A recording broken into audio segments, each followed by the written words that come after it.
عوامی national party ضلع چارسدہ کی جانب سے ورکرز کنونشن کا انعقاد کیا گیا، جس میں پارٹی کے مرکزی صدر اسفندیار ولی خان، وزیر اعلیٰ خیبر پختونخوا امیر حیدر خان ہوتی، صوبائی وزراء و قائدین، ایم پی ایز اور ضلعی قائدین سمیت ضلع بھر سے آئے ہوئے کارکنان نے شرکت کی۔ ورکرز کنونشن کے موقع پر پارٹی سربراہ اسفندیار ولی خان نے بم دھماکے پر افسوس کا اظہار کرتے ہوئے کہا کہ اس قسم کے واقعات سے ہم ڈرنے والے نہیں، کیونکہ اے این پی کی تاریخ خون سے لکھ کے گئی ہے، جبکہ انتہا پسندی اور دہشت گردی کے خلاف پختون قوم نے بڑی قربانیاں دی ہیں۔ انہوں نے کہا کہ کالا باغ ڈیم کا آخری دم تک مخالفت کرتے رہیں گے، کیونکہ کالا باغ ڈیم کا منصوبہ پختون قوم کی تباہی اور بربادی کا منصوبہ ہے۔ اے این پی نے خدائی خدمتگاروں کی لازوال قربانیوں کی بدولت پختونوں کو اپنی شناخت اور وسائل پر اختیار دے کر تمام وعدے پورے کر لیے۔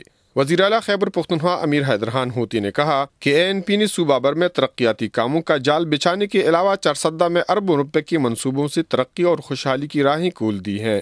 ورکرز کنونشن سے صوبائی صدر افراسیاب خٹک، ضلعی صدر خالد خان اور جنرل سیکرٹری قاسم علی خان محمد زئی نے بھی خطاب کیا۔ اس موقع پر ڈسٹرکٹ پولیس آفیسر نثار علی خان مروت کی جانب سے سیکورٹی کے غیر معمولی انتظامات کیے گئے تھے اور ہر آنے والے شخص کی مکمل تلاشی ہوتی رہی۔ کفایت اللہ یوسف زئی، اے نیوز، چارسدہ۔